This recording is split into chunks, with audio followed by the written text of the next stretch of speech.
O Senhor esteja convosco. Ele está no meio de nós. Proclamação do Evangelho de Jesus Cristo segundo São Lucas. Glória a vós, Senhor.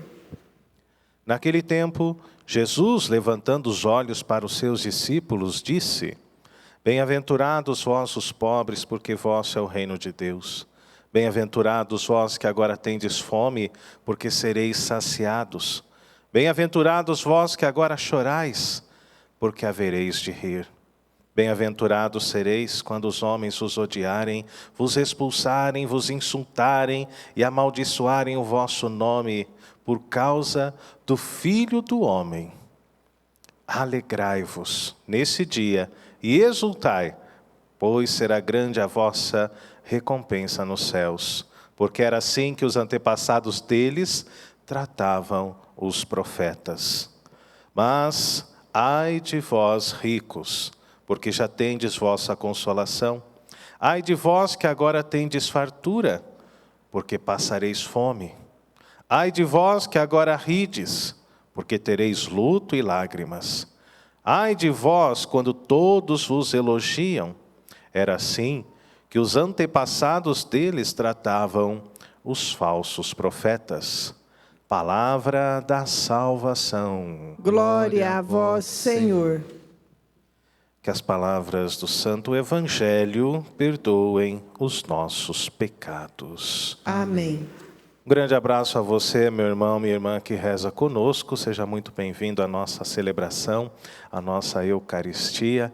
Louvado seja Deus pelo dom da sua vida. Hoje nós rezamos de maneira muito especial pela Eunice Garcia, pela alma dela, segundo o dia de falecimento, pela alma de Adolfo Eduardo Camargo, 1 mês de falecimento, pela saúde de Cleide, Pioto e Carlos, lá de Passos, Minas Gerais, pela alma de Walter Franco, de Campinas também, 7º dia de falecimento. E é claro, nós nos alegramos hoje com o dom da vida do nosso querido irmão Marcos Madureira, nosso amigo, irmão e funcionário, que completa mais um ano de vida. Está aí o Marcão na tela para você. Rezem pelo Marcão, que hoje comemora mais um aniversário. Louvado seja Deus pelo maior dom de todos que Ele nos deu, que é justamente o dom da vida. Então nós estamos aqui, vivos, saímos da cama hoje, e esta já é uma grande vitória para todos nós. Meus queridos, na filosofia antiga existia um filósofo pré-socrático chamado Heráclito de Éfeso.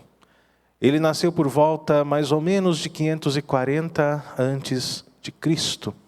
E as suas ideias, os seus pensamentos são interessantes, mas muitos não compreendiam.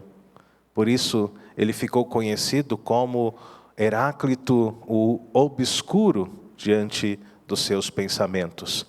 E ele dizia: tudo está em constante movimento e transformação. Isso é muito interessante. Heráclito, na filosofia antiga, é chamado de filósofo da fluidez, filósofo do movimento. Ele dizia: tudo está em constante movimento. Segundo Heráclito, a realidade é este movimento constante. O mundo, a natureza, num constante fluir. Para ele, tudo o que é fixo é ilusão. Isso nos leva a compreender não apenas a realidade do mundo, da natureza, da matéria, mas nos faz também olhar um pouquinho para dentro do nosso próprio coração. Porque nós também somos assim. Nós estamos em constante movimento. O Padre Fernando de ontem é diferente do Padre Fernando de hoje. Você que está aqui hoje é diferente da pessoa que você era ontem. Nós estamos num processo de evolução, de movimento para onde? Para o reino de Deus, para o reino dos céus. Dizia Heráclito: não é possível entrar 2 vezes no mesmo rio, já que a água que corre agora sempre será diferente daquela que passou ontem. É interessante isso. Tudo flui, nada permanece.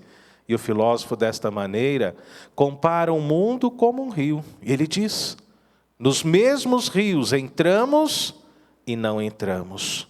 Somos e não somos. Graças a Deus, estamos ainda nesse processo de evolução.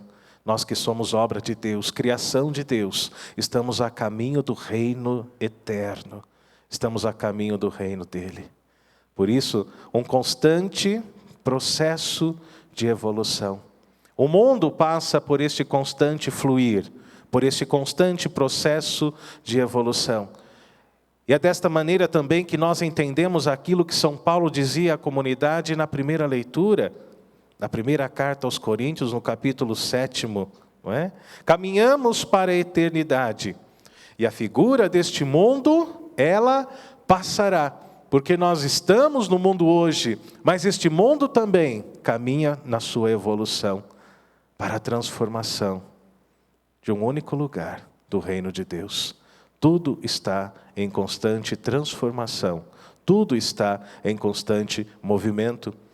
Às vezes as pessoas olham para a gente e falam: olha, você não é o mesmo de 10 anos atrás. A gente deve dizer: graças a Deus. Não é bom evoluir? Graças a Deus. Dia após dia nós devemos crescer cada vez mais, buscar o reino de Deus, porque nós estamos neste mundo, mas não somos dele. Este mundo, ele é passageiro, é um caminho que vai nos levar para a eternidade. Por isso, a figura deste mundo, segundo o apóstolo Paulo, é uma figura passageira, queridos irmãos e irmãs, diante da realidade que o Senhor vai manifestar plenamente um dia, na vida e na história de cada um de nós. Diante da realidade do céu e das tribulações presentes, Paulo dá conselhos à comunidade. Ele fala: penso que em razão das angústias presentes, é vantajoso não se casar agora. Quem está casado, permaneça casado. Quem está solteiro, permaneça solteiro. É esse o conselho do apóstolo, não é o padre que está dizendo isso não. É Paulo que diz, é Paulo que nos orienta. E ele fala, tudo isso por quê? Porque as pessoas casadas terão tribulações da vida matrimonial. E eu gostaria de poupar-vos disso. Mas muita gente se engana, que só dentro do matrimônio nós encontramos tribulações. Pelo contrário, toda vida é vida de tribulação. Toda a história é história de tribulação. A partir do momento que você diz sim a Deus, com fidelidade, você vai experimentar as tribulações da vida. Seja na vocação sacerdotal, seja na vocação religiosa, seja na vocação matrimonial. E um dia, aqui em Valinhos, eu disse isso numa comunidade, a pessoa não entendeu e falou: nossa, padre, o senhor está desanimando a gente da caminhada. Eu dizia: minha filha, você não entendeu nada da palavra de Deus? Todo caminho é caminho de tribulação, é caminho de luta, não é? Nós estamos nesse mundo ainda, e aquele que perseverar, esse sim, colherá a vitória na sua vida. Por isso, ninguém se engane. Não existe caminho fácil a ser seguido. Não existe facilidade. Não existe moleza para aquele que quer ser um homem, para aquela que quer ser uma mulher de Deus. No Evangelho de hoje, segundo São Lucas, Jesus coloca-nos diante das bem-aventuranças. Elas nos apresentam o reino de Deus. As bem-aventuranças nos colocam diante das promessas de Deus para todos nós, na eternidade. E na segunda parte do Evangelho, somos colocados também diante da profecia dos ais, uma profecia cheia de justiça, cheia de verdade. É interessante, amados, que apenas Mateus e Lucas falam a respeito das bem-aventuranças. Em Mateus, nós falamos do chamado Sermão da Montanha, onde Jesus sobe a montanha e lá do alto ele profere, ele fala das bem-aventuranças. Em Mateus o texto está no capítulo 5, versículos de 1 a 12. Já em Lucas, somos colocados diante do sermão da planície. Jesus não está mais na montanha, Jesus desceu da montanha. Jesus está no plano, no chão, e ali, no capítulo 6 de Lucas, versículos de 20 a 26, somos colocados diante deste gênero literário. O que é que nós temos aqui? 4 bem-aventuranças de forma mais resumida do que em Mateus. 4 profecias em tom ameaçador que invocam a justiça. Não gosto das palavras maldições, consequências, mas a justiça de Deus na vida de todo o povo.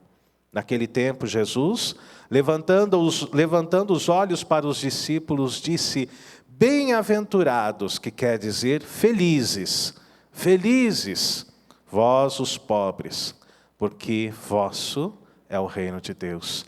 Bem-aventurados vós que agora tendes fome, porque sereis saciados. Bem-aventurados vós que agora chorais, porque havereis de rir. Bem-aventurados sereis quando os homens vos odiarem, vos expulsarem, maltratarem, insultarem, amaldiçoarem o vosso nome, por causa do Filho de Deus. Alegrai-vos nesse dia e exultai, pois será grande a vossa recompensa no céu. Se você passa por algum sofrimento, se a sua vida se encaixa diante de alguma dessas palavras de Jesus, alegrai-vos e exultai ao Senhor, porque vosso será o reino de Deus.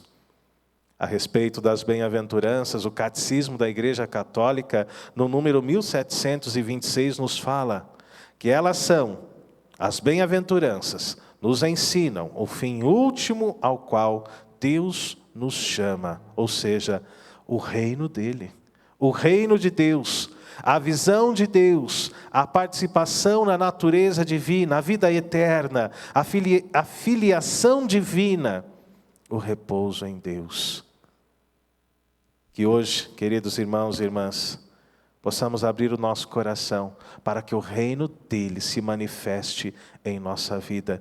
Porque o nosso Deus, além de ser um Deus que olha tudo, que vê tudo, ele é o Emanuel, que caminha no meio de nós. Ele nos defende, nos protege, ele nos dará a justiça. Por isso, na segunda parte do Evangelho, na profecia dos Ais, o Senhor fala em tom ameaçador e de justiça, dizendo: ai de vós ricos, porque já tendes a vossa consolação. Que é o quê? A segurança do dinheiro?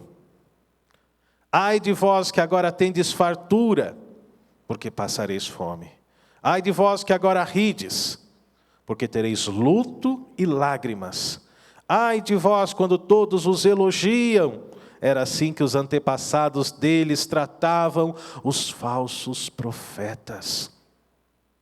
O nosso Deus é amoroso, o nosso Deus é misericordioso, mas não nos esqueçamos que do outro lado da face de Deus nos depararemos com a justiça, com aquilo que nós merecemos. Mais uma vez, aquilo que nós ouvimos no domingo ecoa em nosso coração. Tudo aquilo que ligares na terra terá sido ligado no céu. Tudo aquilo que desligares na terra terá sido também desligado no reino dos céus. Louvado seja nosso Senhor Jesus Cristo. Para sempre seja louvado.